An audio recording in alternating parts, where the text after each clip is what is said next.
Veerapur seat हमारी पुश्तैनी seat और वो हमेशा से 80% वहां राष्ट्रीय लोकदल का कैंडिडेट जीतता है।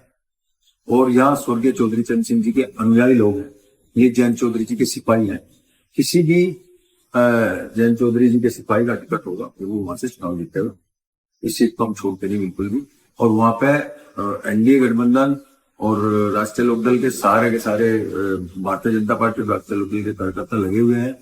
हमारी बूथ लेवल की सब तैयारियां पूरी हो चुकी हैं। नमस्कार, मैं हूं कुलदीप और आप देख रहे हैं खबर पुस्तक। इस वक्त हमारे साथ शामली से विधायक प्रसन्न चौधरी जी हैं, इनसे बातचीत करेंगे। सर, स्वागत है आपका। धन्यवाद कुलदीप, क्या चाल? बहुत बढ़िया हाल है, आप सुनाओ। बाकी आप विपक्ष में थे 2022 में, पार्टी से चुन करके आए लोकदल से। आप कहते थे कि ये पार्टी तो किसानों की है, कमेरों की है और इनकी आवाज हम सड़क से लेकर संसद तक उठाने का काम करेंगे। और वो आपने उठाया भी, क्योंकि मैं शुरुआत शामली से ही करता हूँ। शामली मील पर जो धरने चले, आप हर दिन जाते थे, रोज शाम के टाइम वहां पर मैं याद है मैं कवर भी करता था। आप रोज 1 घंटा 2 घंटा वहां पे किसानों के बीच गुजारते, लेकिन स्थिति जस की तस रही। ये तो एक लोकतांत्रिक नेता का जो का कार्य है, जो इसमें राजनीति में आएगा, उसका काम ही होता है कि जनहित के जो मुद्दे हैं, जो जनता की जो भावनाएं हैं और जो जनता के जो कार्य हैं, उन कार्यों में बढ़ चढ़ के हिस्सा ले और उनकी आवाज को बुलंद करे, उनकी आवाज उठाओ।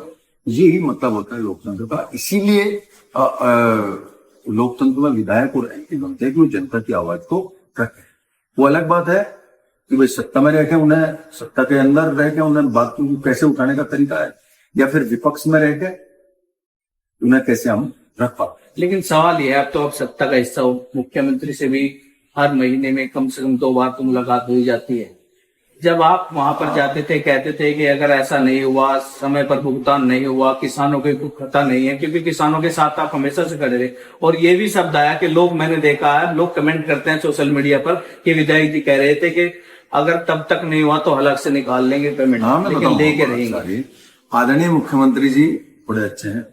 जो भी नेता या जो व्यक्ति मिलने की उनसे इच्छा करता है तो वे उससे मिलते हैं, उसकी बात को बड़े ध्यान से सुनते हैं। जब भी मैं कोई बात लेकर गया, मुख्यमंत्री ने उसका सम्मान करा, उसको धन्यवाद करता हूँ। इसीलिए जब यहाँ किसानों का मुद्दा है, जो आपने बताया कि हेल्प में से निकालने वाली बात भी आपने कह दी, मैं जब ये मुद्दा चला और हमें ऐसा लगा कि भाई हम भी इसमें प्रयास करेंगे, तो इसमें किसानों की गलती, किसान की तड़प है। और मैं तो ये कहूंगा कि दुर्भाग्य है इस किसान का, गन्ना किसान का। अब वो पहले गन्ना पैदा करता है और फिर उसको मील पर डालता भी है और उसे फिर पेमेंट के लिए संघर्ष करना पड़ता है।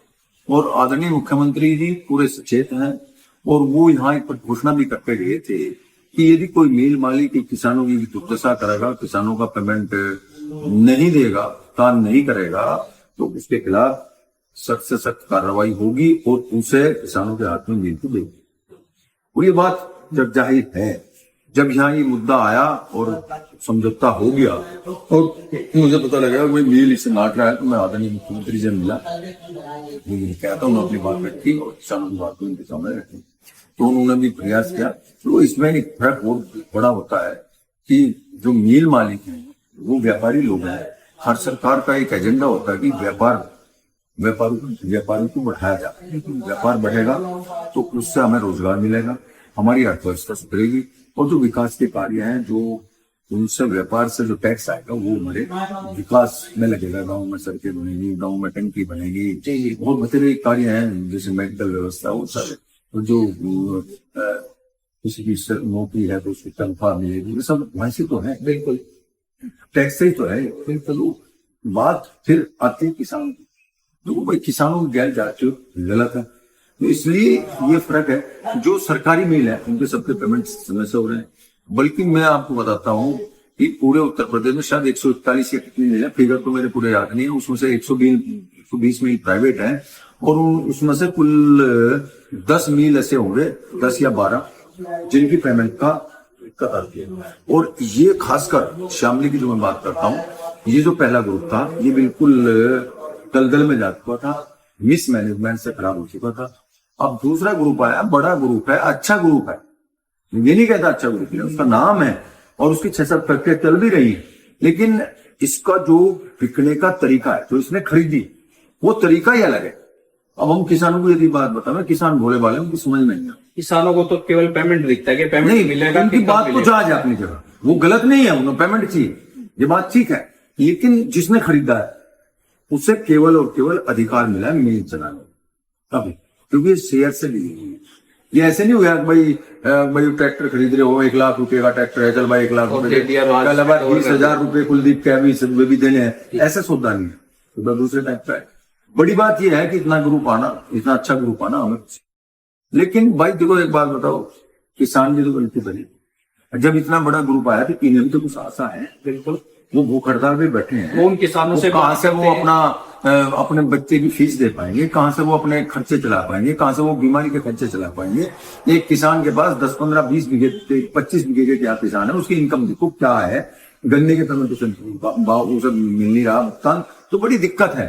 तो इसलिए ये प्रॉब्लम है, बहुत जल्दी ये सोल्व हो जाएगी। और इसमें प्रयास से, सरकार के प्रयास से और प्रशासनिक अधिकारियों के प्रयास से, खासकर मैं अपने डीएम साहब का धन्यवाद करूंगा, गन्ना आयुक्त का धन्यवाद करूंगा, मुख्यमंत्री और आदरणीय चौधरी जैन सिंह जी का और जो गन्ना मंत्री उनका भी धन्यवाद करूंगा। उनके प्रयास से 50 करोड़ रुपए किसानों के खाते में आ चुका है। तो इस बार अब जो बच रहा है उसकी भी तय हो जाएगी, किसानों को भी समझ आ रही है, मिल भी चलना है। गन्ना ऐसा तो है नहीं उसे भुसके कोट्टे में रख लो आप, वो गन्ना तो खेत में रहेगा, अगली फसल भी बोनी है। तो ये दिक्कतें हैं सारी, सोल्व हो जाएगी, सब कुछ सब लग रहे हैं, तो सोल्व हो जो जाएगा। अब हुआ, अब इस बार आपकी उपस्थिति कम रही क्या वहां पे?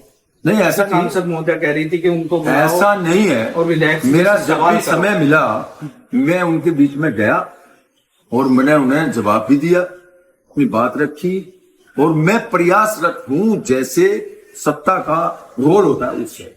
आदरणीय मुख्यमंत्री से मिलना, आदरणीय चौधरी जैन सिंह जी को बताना और प्रमुख सचिव को बताना, गन्ना आयुक्त को बताना, आदरणीय लक्ष्मी नारायण जी जो गन्ना मंत्री उन्हें बताना, उनके आगे बात रखनी, ये सब काम मैं कर रहा हूँ।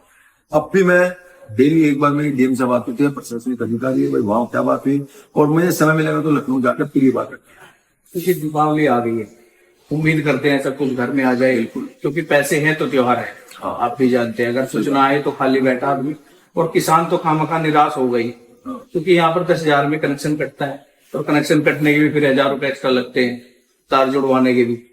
तो समस्या ये किसानों की आपने अब इस माध्यम से रखी कि नहीं, क्योंकि आप सत्ता में किसी पे यदि जूझ है तो वो तो वही हकदार है, तो वो तो लेगा पेमेंट। और किसान जहां तक प्रयास है उसका हो रहा है। अभी जहां किसानों के पेमेंट की बात आती है, जो भुगतान की बात आती है, वहां फिर उसे बिल भी देना पड़ता है, उसमें हम राहत का पूरा प्रयास हमारा रहता है कि उसे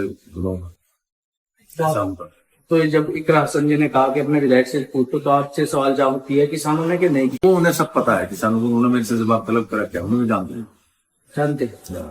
चलिए मीरापुर पे बता दीजिए कि क्या कुछ होने वाला है। तो आपको मिल गई मीरापुर सीट हमारी पुश्तैनी सीट, और वो हमेशा से 80% वहां राष्ट्रीय लोकदल का कैंडिडेट जीतता है। और यहाँ स्वर्गीय चौधरी चंद सिंह जी के अनुयायी लोग हैं, ये जैन चौधरी जी के सिपाही हैं। किसी भी जैन चौधरी जी के सिपाही का टिकट होगा फिर वो वहां से चुनाव जीतेगा, इस सीट को हम छोड़ते नहीं बिल्कुल भी।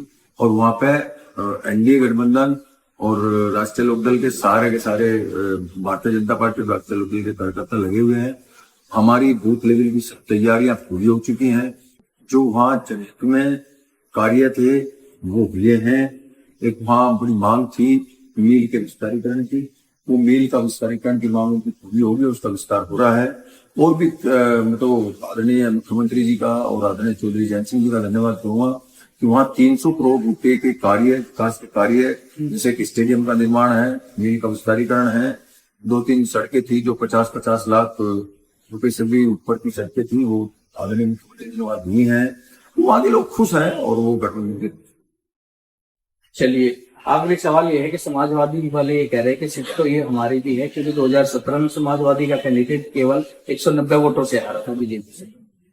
और देखो ऐसा है, यदि लोकतंत्र में सब अपना हक ना जतावे तो फिर लोकतंत्र ना हो। अब वो तो चुनाव में पता चलेगा सीट किसकी है, चुनाव के बाद पता चलेगा सीट किसकी बनी। तो सीट तो राष्ट्रीय लोकदल की है, बड़ा विधायक भी था।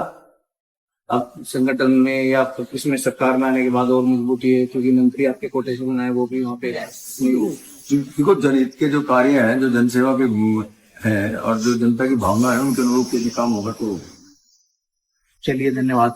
तो प्रसन्न चौधरी जी, जिनका साफ तौर पे कहना है कि हम किसानों के साथ, और सबसे बड़ी बात यह भी है, चाहे सत्ता में हो चाहे विपक्ष में रहे, किसानों के साथ तब भी दिखे और आज भी दिखे। अक्सर होता क्या है, जब कोई धरना प्रदर्शन होता है सरकार के खिलाफ ही होता है, तो उसमें कहीं ना कहीं सत्ता वाले थोड़ा जाने से बचते हैं, क्योंकि जवाबदेही इन्हीं लोगों की होती है। लेकिन ये बड़ी बात है कि प्रसन्न चौधरी जिसके लिए जाने जाते हैं अपने फील्ड में रहने के लिए और किसानों के बीच के लिए, ये सत्ता में होने के बाद भी गए, पहले भी जाते रहे, तो इसमें कोई कोताही नहीं बरती। और मुद्दे की बात और किसानों की आवाज पहले जिस तरीके से उठाते रहे, अब भी उसी तरीके से उठा रहे।